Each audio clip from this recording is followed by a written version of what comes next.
আজ সকাল সকাল ঘুম থেকে উঠে মনটা বেশ ফুরফুরে হয়ে গেল। কিছুদিন আগে ফুলকপির বীজ ছড়িয়েছিলাম মাটিতে, সেগুলো প্রায় সবগুলোই চারা বের হয়েছে। আর কিছু কুমড়ো বীজও ছড়ানো হয়েছিল, সেগুলো সব চারা বের হয়েছে।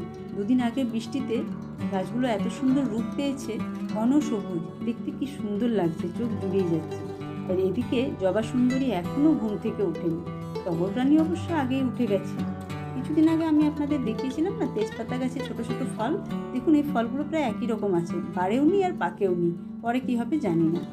আর আমার মর্নিং ওয়াকের সাথে এই যে আমার বেড়াল রানী, আমি দুপা দুপা করে হাঁটি, ও চারপা চারপা করে হাঁটে।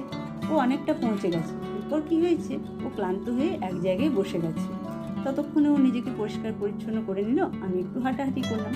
ও আরেকজনের সাথে তো আলাপ করানোই হয়নি। এই দেখুন, এই মহারানী আবার প্রতিদিন সকালবেলা শরীরচর্চা করে, প্রতিদিন ও নিয়মিত রুটিন মেনে চলে। আজকের ব্লগটা এখানেই শেষ করছি। ভালো থাকুন, সুস্থ থাকুন।